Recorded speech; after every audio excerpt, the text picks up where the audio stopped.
Aí, rapaz, vamos entrando. Boa noite a todos. Vamos já conversar aqui com uma figura sensacional, né? Dr. David, uma das maiores autoridades em afogamento do mundo, não é do Brasil não. Só para você ter uma ideia, o algoritmo da CLS é dele, né? É um cara, além de ser um profissional competentíssimo, é um cara sensacional. Vocês vão conhecer, quem não conhece, já já. Deixa eu mandar ele, ver se ele entra aí. Muito obrigado, viu? Agradecer a você por esse momento aqui. É um Nada, privilégio prazer. estar conversando com você, falando aqui para o pessoal antes de você entrar. Os caras maiores autoridades aí em afogamento do mundo. E uma das coisas que você tem assim mais forte é a força, a perseverança dessa briga da prevenção, né? Toda hora, nas mídias, nos WhatsApp e tal. Isso aí é muito legal. Como é que tá anda aí? Vai lá, fala aí, se apresenta aí para quem. Eu acho que pouca gente vai entrar aqui que não conhece você, né? Mas diz aí quem é David. David. Então, Fred, eu fico muito feliz de ter essa oportunidade de falar com você, né? Sabe que eu gosto muito de você, a gente já está nessa luta há muitos anos. Te admiro muito pelo trabalho da emergência, da Abramed, da primeira residência no Brasil em emergência. Acho assim super legal e desafiador, né? Então eu te admiro muito como profissional e essa perseverança que você está atribuindo a mim, eu devolvo para você porque é uma admiração enorme, né? É, Fred, a minha vida toda foi baseada minha vida toda foi gostar de praia, de surf, de pesca submarina, pesca. Então, sempre foi ligado a atividades aquáticas, natação. Eu fiz a minha faculdade através de uma bolsa de natação que eu ganhei da faculdade, senão eu não teria conseguido pagar a faculdade de medicina. Então, assim, minha vida toda foi pautada nas atividades aquáticas. E quando eu soube de um concurso que o bombeiro ia fazer na área, né, de médica, de profissional de saúde, eu resolvi fazer. Falei, pô, é essa que eu quero para mim, né? Porque eu queria trabalhar com guarda-vidas na praia. Fui visitar o posto lá da praia que tinha de médico e não tinha nenhum militar e não tinha ainda muitas coisas acontecendo, embora fosse uma instituição bem antiga. Aí eu fiz a prova, passei, e aí mexi todos os pauzinhos para poder ir lá, e aí comecei. Foi o primeiro médico militar a trabalhar ali na praia de Copacabana como médico atendendo afogamento. E logo no início, logo no primeiro ano, eu percebi que tinha muito pouca protocolo e instrução do que fazer, né? Então, por exemplo, só para contar a coisa histórica, né?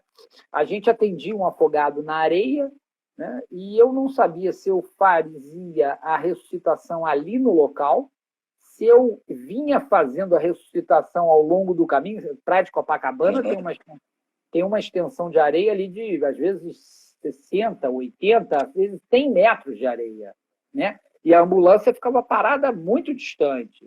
Então, a gente não sabia se pegava o afogado ali e vinha fazendo a ressuscitação, se fazia a ressuscitação na ambulância, se pegava o afogado com a ambulância e levava para o CRA para fazer a ressuscitação. Então, assim, eram coisas que deixavam, né, a gente muito angustiado, né, do que fazer, como fazer, eu estou fazendo o melhor pelo paciente ou não. Sem disfarçar muito, isso aí era mais ou menos em que ano?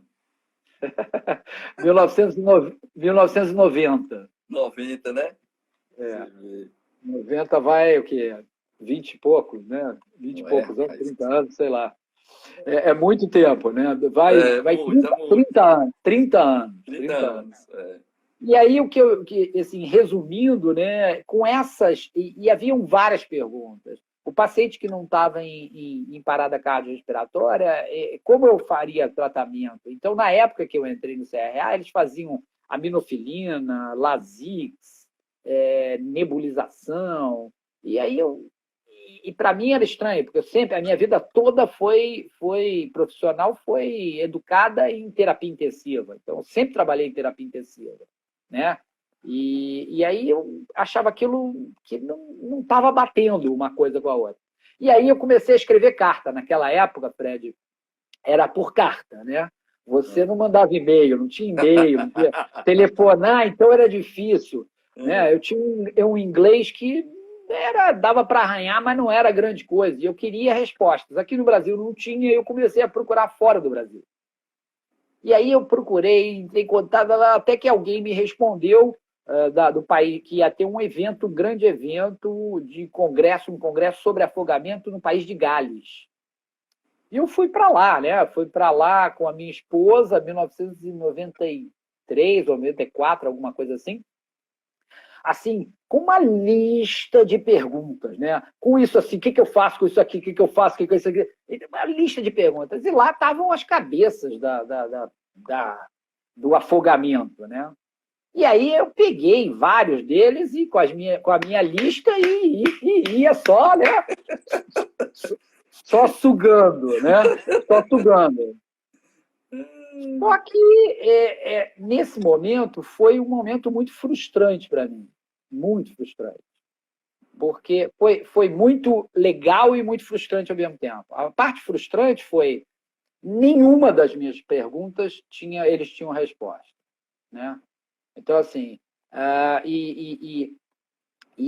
caiu a ficha, né? Para quem é mais moderno, quer dizer, o cartão não estava passando mais, né? Caiu a ficha quando eu perguntei para um deles, que era o especialista em suporte básico de vida em afogamento, né? E perguntei para ele, e assim, eu estou na areia, o que eu faço? Eu trago para a ambulância, eu ressuscito na hora, eu vou... E aí ele me respondeu basicamente, olha, eu acho que você devia fazer assim, assim, assim, mas na realidade eu só fiz 3 ressuscitações da minha vida. Aí eu olhei para ele, em afogamento, aí eu olhei para ele e falei assim, porra. Eu em 93, 94, eu já tinha feito umas 20, 30. Né? E eu falei assim, não vai ser aqui que eu vou encontrar as minhas respostas. Né? Não é aqui aí, que eu vou encontrar as respostas, não, né? Exatamente. E aí eu voltei para o Brasil e aí eu não era um investigador científico. Eu nunca me considerei um investigador científico. Eu me considero mais um investigador de perguntas. Né? Eu tenho uma pergunta e eu quero uma resposta. Essa resposta já existe? Ótimo. Se não existe, eu quero uma resposta. Eu quero criar a investigação científica para ter a resposta. E aí eu comecei a investigar, e aí começou as coisas começaram a ficar mais claras, né? E aí, desde então, daquela época, então, eu não parei de investigar perguntas. Temos uma pergunta, temos uma investigação científica. E aí eu me juntei com vários grupos internacionais do Brasil e começamos a investigar essa questão do afogamento em relação a várias questões, né? Essa é a minha história. Essa questão militar ajudou? Essa coisa do bombeiro?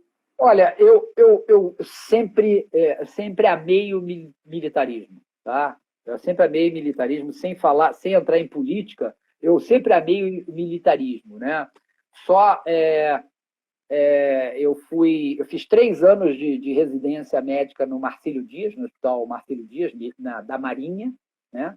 E depois eu passei 2 anos fora e depois voltei e fiz o concurso da bombeiro. Eu acho que ajuda muito, porque a gente tem disciplina, né? Existem prós e contras. O pró é que eu acho que existe disciplina, existe um respeito, existe eu acho que isso, uma hierarquia, existe uma facilidade de conseguir algumas coisas. Existem os contras também, que às vezes é difícil, que às vezes coloca-se o militarismo acima da parte técnica.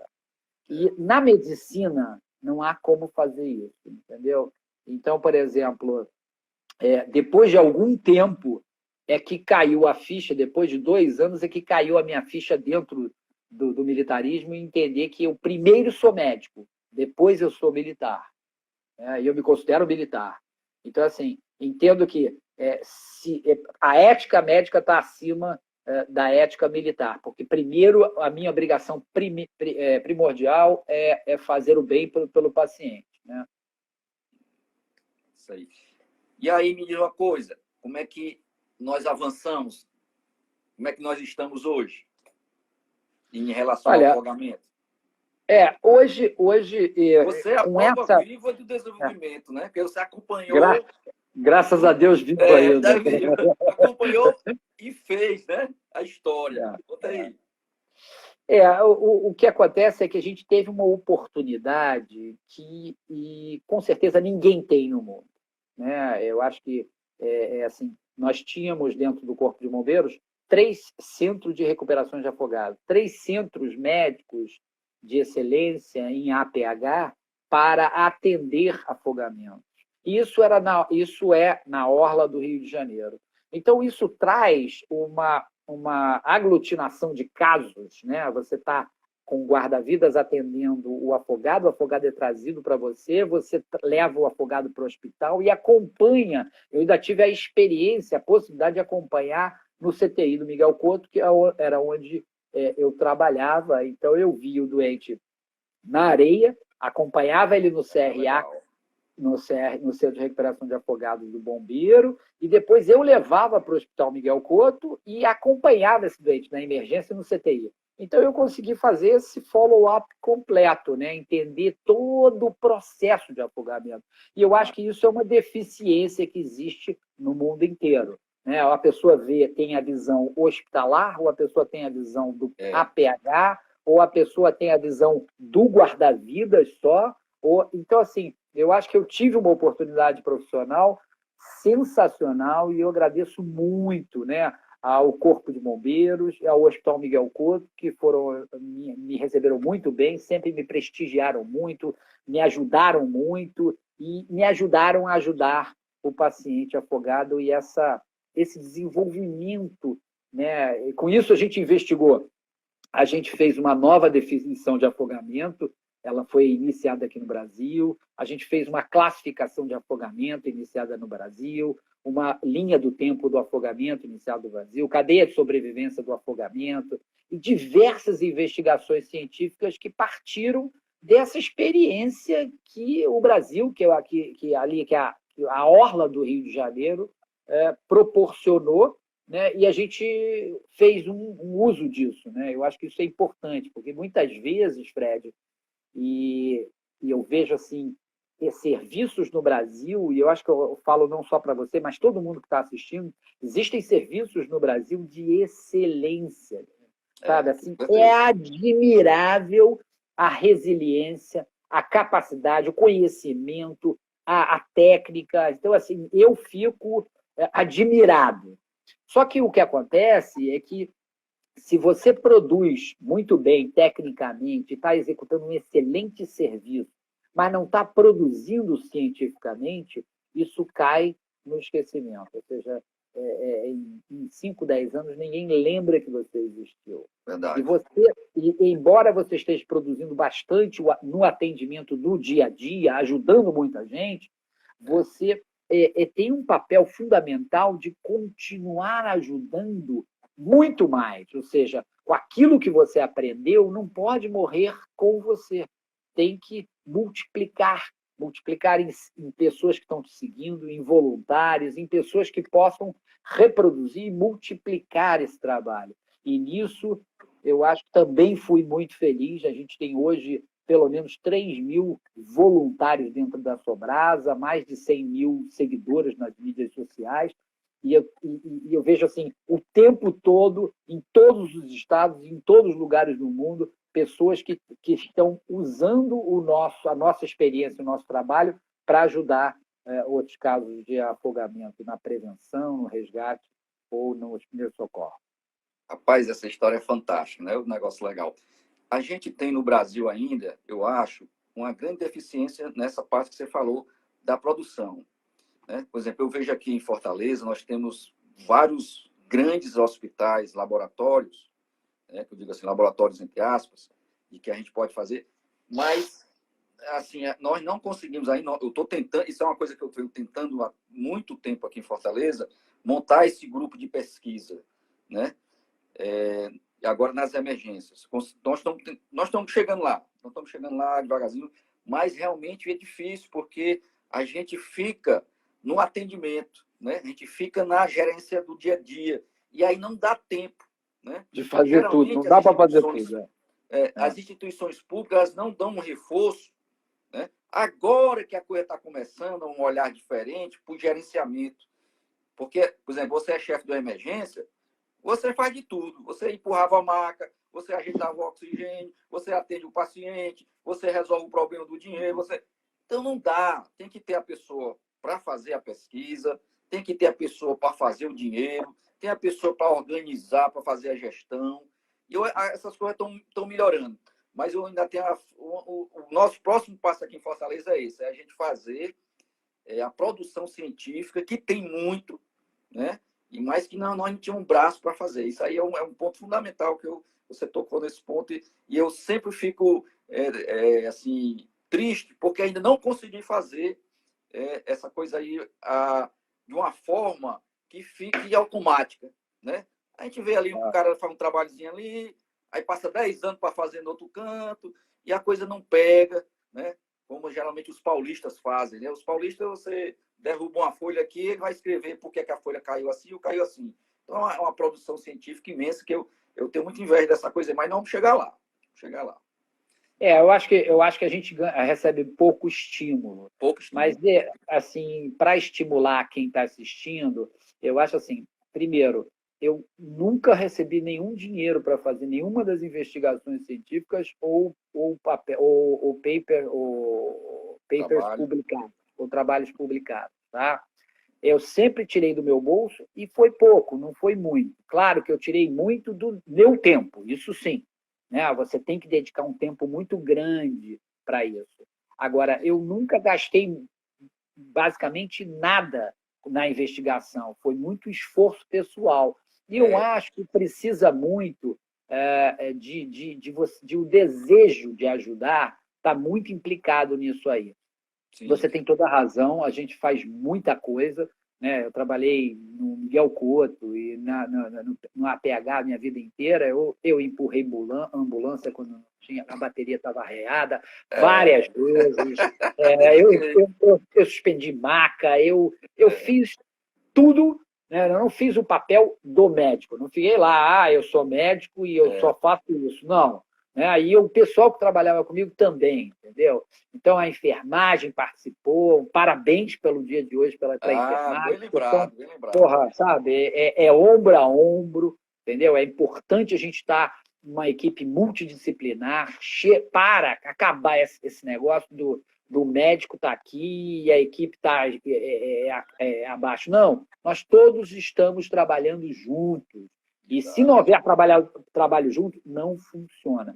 E assim, porra, como eu empurrei a ambulância numa época que não tinha, a bateria não estava legal, não sei o quê. Então, assim, eu imagino as dificuldades que todos têm para evoluir ou para desenvolver investigação científica. O que eu posso dizer é, primeiro, nós temos um grupo que chama-se IDRA, que é International Drowning Researchers Alliance, que é um grupo que ajuda a desenvolver pesquisa científica na área de afogamento, né, na área de incidentes aquáticos, mas é um grupo que eu ajudei a fundar, a ideia foi minha, e fundei com mais 7 pessoas de fora do Brasil, e tem hoje 50 internacionais experts dentro da Hidra, e estamos produzindo hoje, no momento, 5 investigações científicas. Então, coisa legal.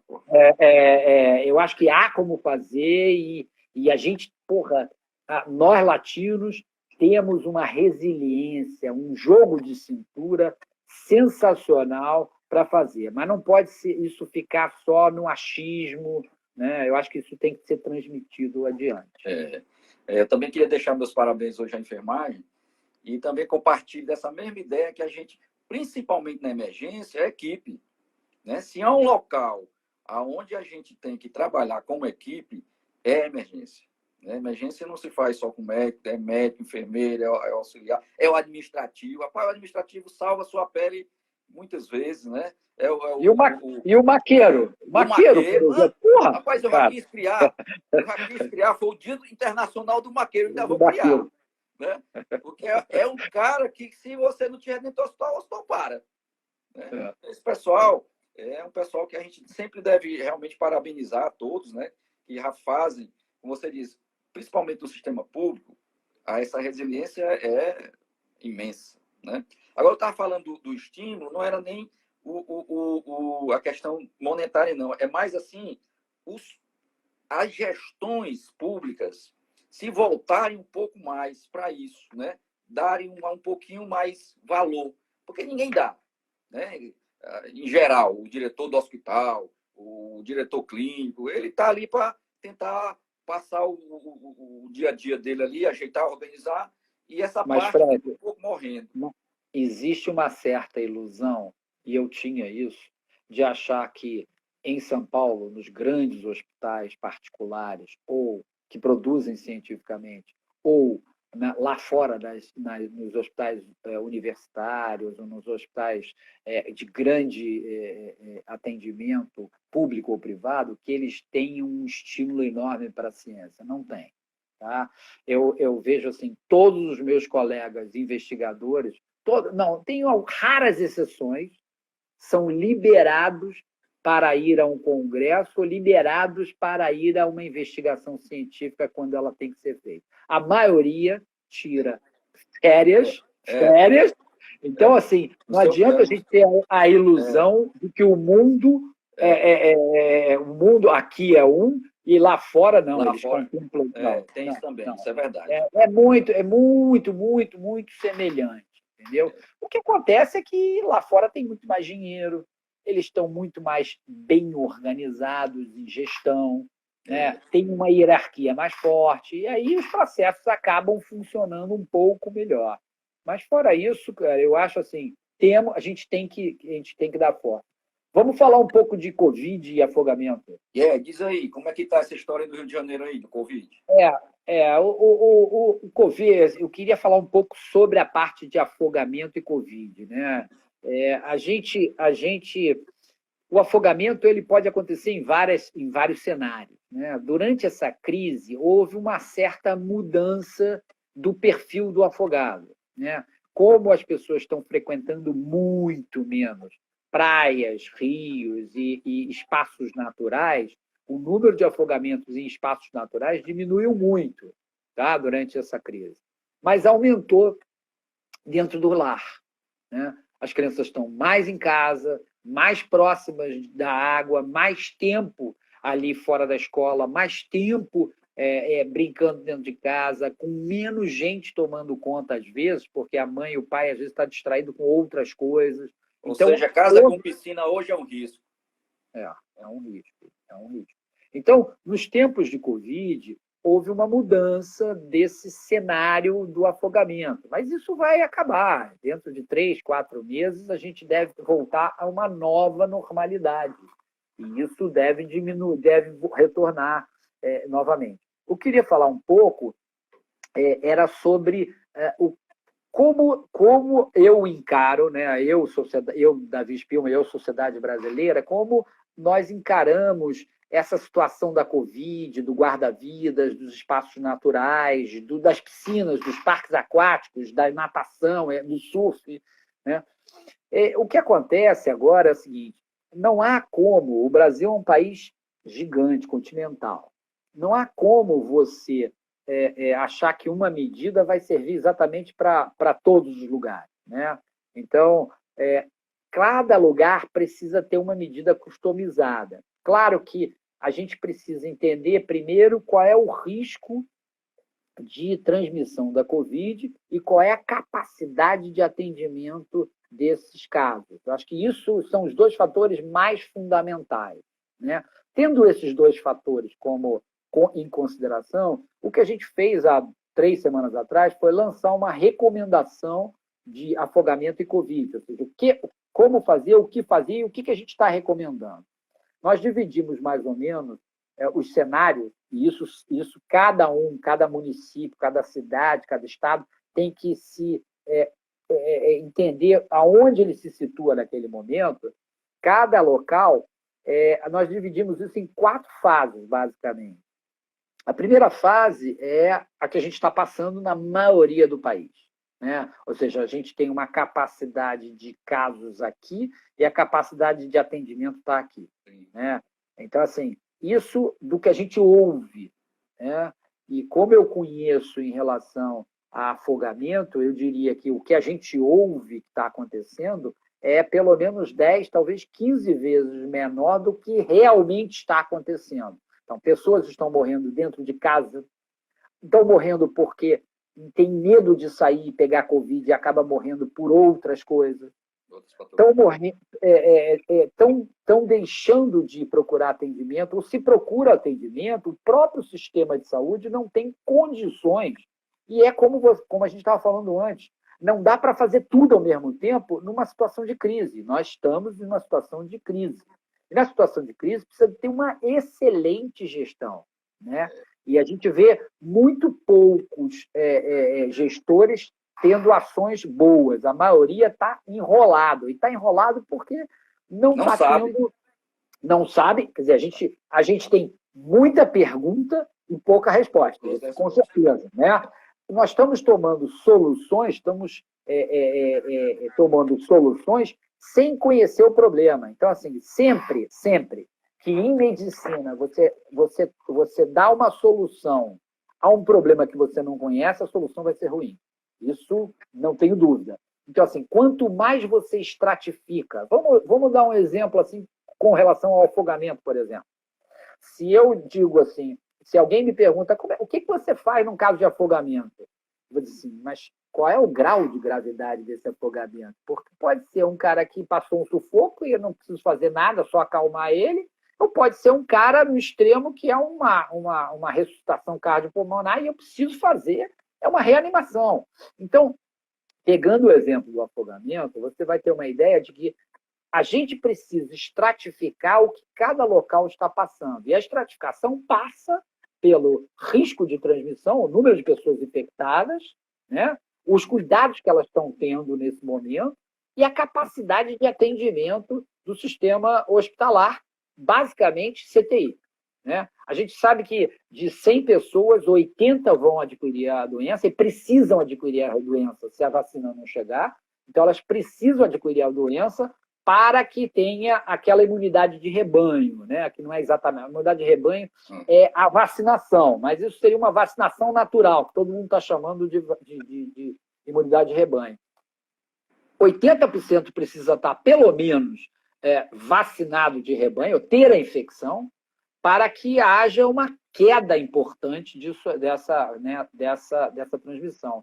E isso vai acontecer, quer dizer, a realidade que eu acho que poucos contam é que a maioria vai ter que ter. Realmente, é uma verdade, a maioria vai ter que ter. Mas essa maioria, se a gente sabe que desses 80, ou de 100, cada 100, pelo menos 2,5 pessoas precisam de CTI, e se esse CTI não estiver disponível, a mortalidade é de 50% desses casos, significa que a gente passa de uma mortalidade que já, se tiver um CTI bem estruturado, com insumos, com a equipe técnica trabalhando já há algum tempo, quer dizer, já a engrenagem funcionando, a mortalidade é muito alta, 50%.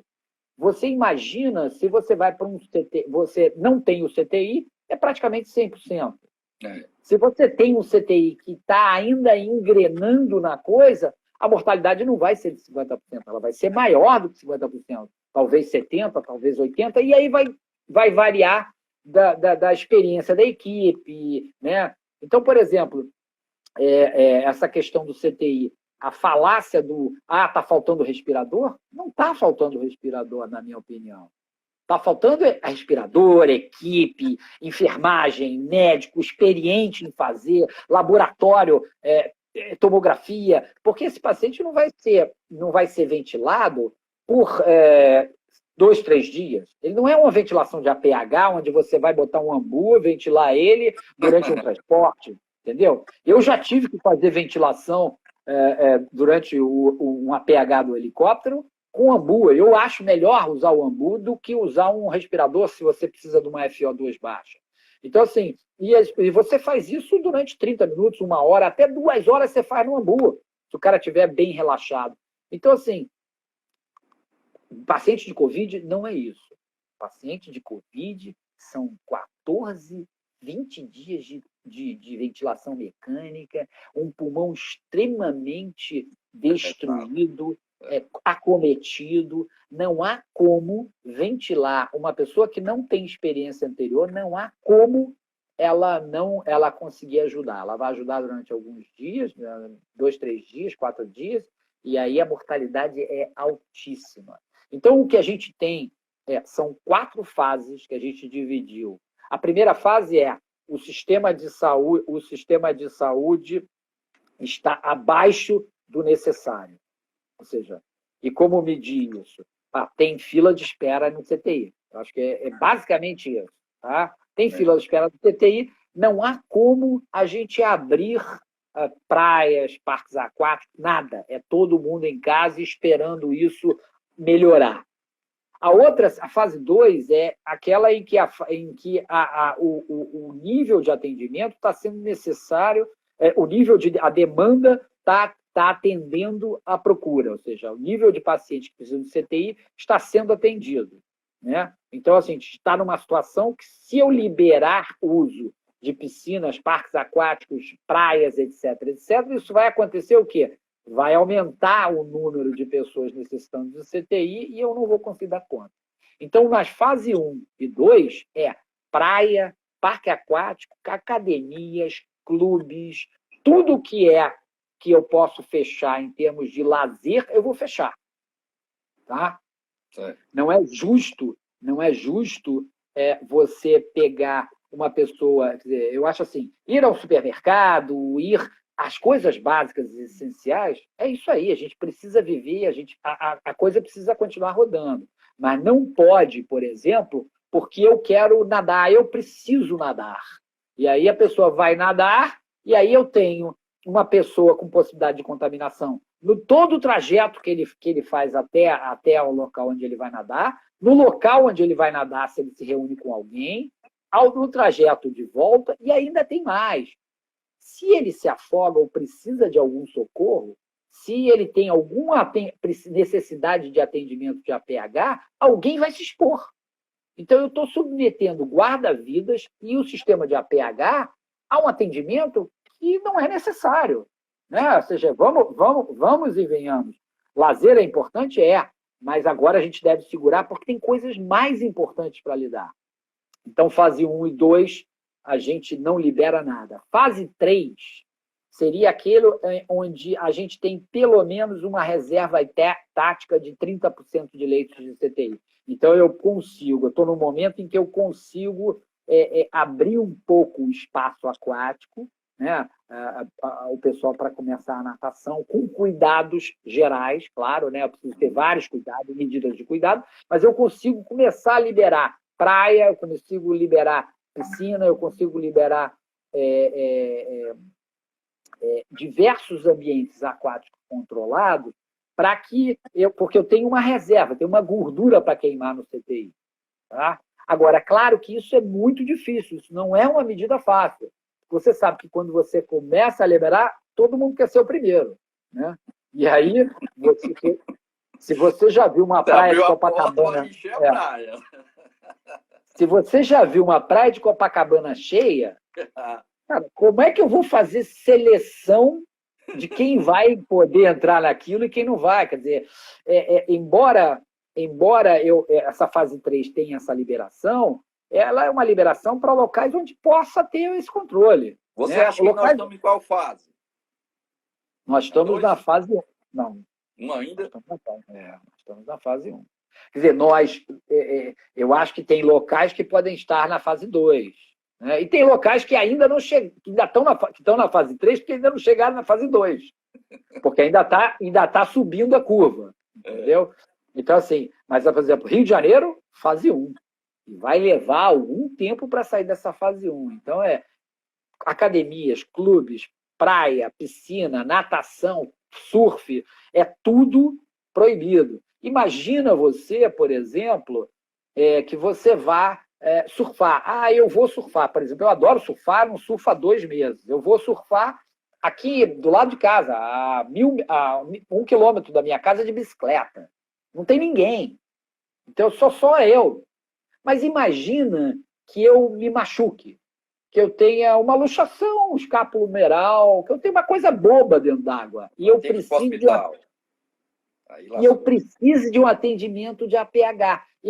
Se eu tiver, se eu for um paciente assintomático, eu estou submetendo a equipe que vai me atender a um risco. Quando eu vou ao hospital, eu estou me submetendo ao risco. Então, assim, não justifica, sabe? Não justifica a gente fazer determinadas coisas, não justifica porque o risco para você é grande, o risco para o sistema é grande. Agora, dizer, é proibitivo para todo mundo, eu não acho, não creio nisso. Eu acho que existem situações onde você está ficando maluco dentro de casa, né? Vai pirar, e aí eu acho que você precisa de arriscar um pouquinho, mas isso eu acho que é a exceção da exceção da exceção. Eu acho que a maioria justifica, mas eu não contamino ninguém. Sim, mas se você passar mal, eu estou cortando uma árvore aqui da minha casa, estou podando a árvore da minha casa. Se você cair, você vai precisar de atendimento médico. Aí lascou. Cara, aí você está submetendo a equipe ao risco. A equipe tem que usar o EPI. É confuso, é um gasto para o sistema, é um risco para o sistema. E se o sistema não está pronto para te atender, cara, é um risco para você. Então, assim, a fase 3 tem que ter muita sabedoria para lidar com isso aí. A gente vai precisar de sabedoria, mas não é agora, né? Isso vai chegar aí, talvez, por exemplo, no Rio de Janeiro, eu estimo que pelo menos leve 1 mês e meio a 2 meses para chegar na fase 3, dependendo de como as coisas estão. Então, não é a curto prazo, é a médio e longo prazo. E a fase 4 seria retorno a uma pseudo-normalidade, né? É o retorno a uma nova normalidade. Eu acho que uma nova normalidade. Que não vai ser aquela que a gente está acostumado, ou seja, não vai ser liberar para todo mundo pode ir para a praia, né? Eu acho que, e na fase 3, esqueci de falar, na fase 3, o ideal é que você coloque o seu guarda-vidas, né? Já que você está liberando as pessoas para irem nadar ou se divertir na água, que você libere o guarda-vidas que tem o IgG positivo, né? Isso é 100%? Não é 100%, porque o IgG pode durar pouco tempo, a gente ainda não tem um conhecimento pleno de qual a proteção que isso vai dar para a pessoa que adquiriu a doença. Mas é uma garantia aí bem grande, pelo menos de 90%, talvez mais, né? Eu acho que, já tenho dito isso várias vezes, o mundo não vai ser mais o mesmo depois desse negócio, né? Essa normalidade que a gente vai ter vai ser outra linha. Nós vivíamos uma linha, nós vamos passar por uma linha diferente, né? Onde a gente vai crescer em algumas coisas, né? A gente vai realmente avançar, até em termos médicos, né? Essa coisa da higienização, eu acho que vai ficar agora, não vai sair mais, né? Coisa das mãos, coisa da higiene, eu acho que isso aí vai ficar. E é positivo, né, Fred? É extremamente positivo isso. Tem coisas. Eu vejo um mundo muito mais bonito depois da crise. Sério, eu vejo. A coisa do sistema de saúde vai sair fortalecido em termos de equipamento, né? Estava dizendo aqui, eu disse para o menino uma vez aí, rapaz, vai ter ventilador em cada esquina, macho, nessa cidade.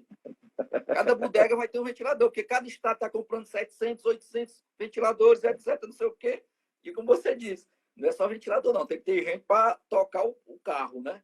Eu acho também que a gente vai avançar muito em algumas coisas, né? A questão da solidariedade também, né? Eu acho que aflorou bastante nesses dias, né? A gente vê tantas ações de solidariedade, de amizade, né? Acho que é uma coisa importante. Mas realmente o mundo vai ser outro mundo, vai ser uma coisa mais diferente e nós vamos ter que nos reagrupar, né? Vamos dizer assim. Né? Eu queria apenas não deixar de falar sobre um assuntozinho, que é o assunto que as pessoas mais romantizam de todos, que é o atendimento à RCP, na ressuscitação cardiopulmonar, né? Primeiro, falar que no afogamento né, o risco maior não é exatamente na ressuscitação cardiopulmonar. O risco maior é você tem um doente que está em edema agudo de pulmão ou que não esteja em edema agudo de pulmão, mas que aspirou uma pequena quantidade, está tossindo e está aerolizando direto o ambiente. Tá? Então, assim, a gente sabe que mais de 95% dos casos de afogamento, mais de 95% dos casos de afogamento não são grau 6, não são parada cardiorrespiratória. São afogamentos, são resgates, a maioria é resgate, que mesmo que não tenha aspirado, ele tem uma água ao falar, ele tem, às vezes ele tem um certo vômito, então ele tem uma aerolização do ambiente. Tá? Olha só a complicação do negócio, rapaz. Exatamente. O afogado, grau 1, 2, 3, 4, que estão respirando espontaneamente, eles aerolizam todo o ambiente. Então, assim, a gente não tem uma perfeita, digamos assim, protocolo para isso. Tá? Não existe. Né? E não existe protocolo perfeito para nada em relação à Covid. Tá? Tudo é certo. Só é certo que a gente não sabe nada, né? Como dizem, né? Mas isso. Então, como eu gosto de dizer, as nossas melhores evidências só evidenciam que nossas evidências são frágeis. É isso aí. É isso aí. E aí tem essa questão toda. Então, assim, quando você submete um afogado, quando alguém se afoga na praia, se você liberou para as pessoas se banharem e ela se afoga, ela vai ser um grande transmissor. Se ela é um assintomático ou tem um pouco sintomático, ela vai transmitir isso para o guarda-vidas que está fazendo o socorro. E como ele vai fazer o socorro? Com uma máscara, né? Com o filtro EPA na ponta do snorkel? Não tem como. Não tem como. Estou perguntando então, aqui se o boca a boca não faz mais, ó. O boca a boca faz e vai continuar sendo feito depois da crise. Nesse momento, quanto menos a gente frequentar os espaços aquáticos, menos afogamentos vão ocorrer e menos transmissão vão ocorrer. E isso precisa ser transmitido para quem gosta de nadar. Imagina 2 nadadores. Mas eu nado numa piscina. Eu nado numa piscina que só tem 3 pessoas. Cada um fica com uma raia, nós estamos distantes 2 metros de cada um. Para quem já nadou, sabe que quando você está nadando, você está ventilando, você está respirando, e entra uma certa quantidade, às vezes, de água na boca, e você, na hora de expirar, você tira essa água. E aquilo aeroliza o ambiente. Então, embora a piscina, por exemplo, não transmita a Covid, se a pessoa estiver infectada, aquele ambiente está cheio a piscina está cheia de uma nuvem de Covid. Então, não há como a gente liberar os espaços aquáticos. Em relação a RCP, afogado ou não afogado, o que acontece hoje em dia, assim, dificilmente a gente vai conseguir ter uma boa barreira de proteção para que proteja você de um afogado que esteja contaminado com o Covid. Você tem que ter um bom selamento, e isso é muito difícil de fazer, e principalmente no afogado, porque ao tentar selar, se ele tem, por exemplo, se ele é um afogado grau 5 ou 6, é um afogado muito grave, que tem um edema agudo de pulmão. Ele está em parada cardiorrespiratória provocada por um edema agudo de pulmão e pela hipóxia. Então, quando você vai ventilar ele tem uma espuma, e aquela espuma aeroliza o ambiente. Se você bota a máscara, em 2, 3 minutos, aquilo está inundado de secreção. Como você vai tirar a secreção? Se você não tirar a secreção, você não consegue ventilar. Então, você tem que tirar a máscara, limpar e botar. Quando você fez isso, você já aerolizou o ambiente. Já sujou o mundo todo. Exatamente. O filtro EPA, por exemplo... fala. O pessoal aí, em questão de EPI, está tranquilo ou é PRA também, como todo canto? Não tem, eu creio, pelo que a gente tem nos grupos todos, né? Todos os grupos médicos, profissionais de saúde, guarda-vidas, ninguém tem EPI suficiente. Primeiro que a gente usa muito mal o EPI, né? Quanto mais... Eu trabalhei muitos anos no CTI do Miguel Couto e a gente trabalhou muito com acadêmico, né? Quando o acadêmico entra, ele está em treinamento. Então, cai catéter, cai máscara, cai luva, cai não sei o quê, contamina. Então, isso aí... O gasto vai lá em cima. Exatamente. Se a gente não tem EPI suficiente para todo mundo numa condição usual, onde tem um gasto alto, numa situação de crise dessa, com certeza, falta EPI para todo mundo. Acho difícil alguém dizer no mundo inteiro que tem EPI à vontade, que está tranquilo de EPI, todos que são necessários. Acho difícil. Tá? Claro que existem exceções, mas eu acho que está todo mundo passando pela mesma grande dificuldade e as soluções são muito precárias. Eu acho que é importante a gente, para finalizar, eu acho que é uma mensagem que eu acho que é importante, existem muitas fake news, muitas teorias falaciosas, né? Algumas são sofismas, ou seja, a pessoa que está criando, quer dizer, que está criando esse fake news, está criando porque está ansioso e deseja uma alternativa. Mas tem muita gente criando fake news com propósitos perturbadores, diria, né? Indicando terapias que não funcionam, que não têm comprovação, e isso desvia muito dos cuidados. A gente diz muito assim, no afogamento tem uma coisa muito clara, né? Você usar boia causa afogamento? Não, a boia é uma situação muito interessante no afogamento. Ela é um flutuador, e como flutuador, se eu tiver uma boia, eu posso evitar um afogamento. Mas no momento em que eu coloco uma boia numa criança, num filho meu, eu estou passando uma mensagem para mim, né, e essa mensagem é muito perigosa, de que ele está protegido. Tá? Então, a fake news ela tem o poder de matar pessoas durante essa crise, tá? Porque ela, às vezes, desvirtua a principal conduta sua, que é o distanciamento social, o uso de máscara, lavar a mão. Isso é que a gente sabe que é importante e tem evidência científica. Isso tem evidência. O resto não tem evidência científica alguma por enquanto. Então, assim, toda vez que você receber uma fake news, não compartilha direto. Dá uma checada na veracidade disso aí. Porque cada vez que você compartilha achando que você vai ajudar alguém, você pode estar empurrando essa pessoa num abismo. E isso é uma responsabilidade enorme, cara. E hoje nós estamos numa verdadeira chuva, né, de informações e que você realmente está...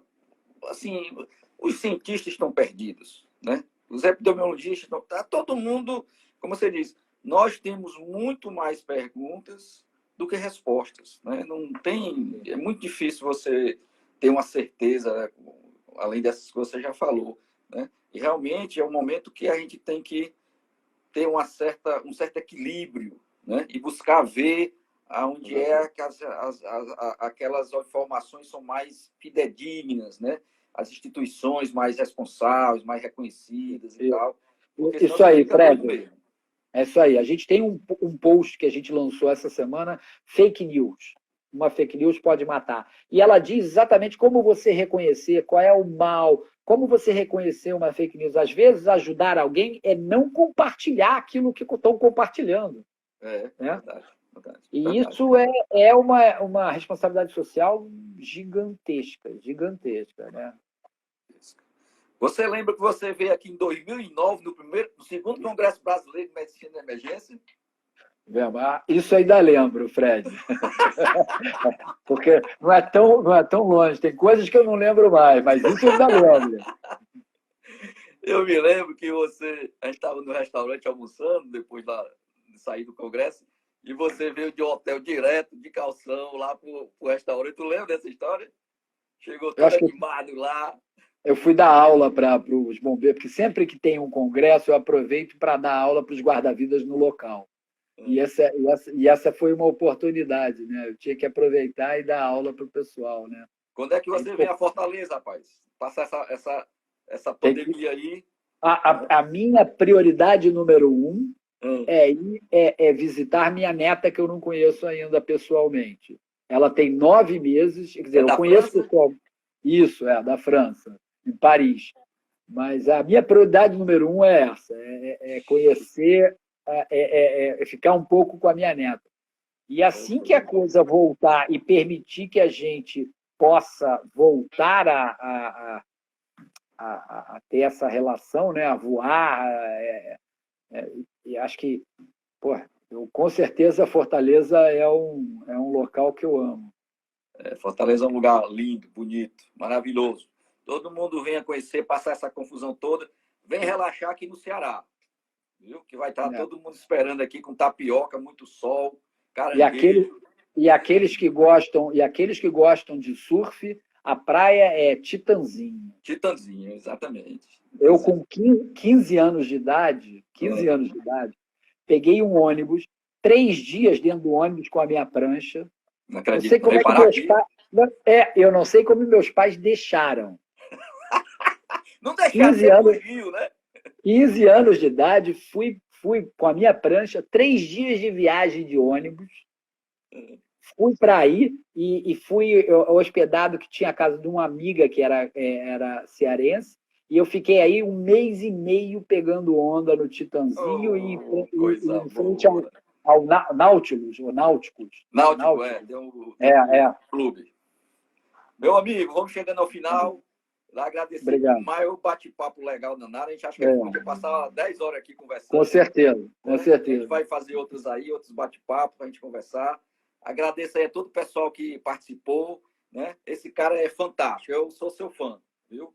Eu também sou seu fã. Vamos botar isso aí. Fred, salva esse bate-papo para a gente publicar nas redes sociais e tudo, tá bom? Tranquilo, meu amigo. Obrigadão. Um abraço, beijo para todos, felicidade. Tchau, pessoal. Tchau.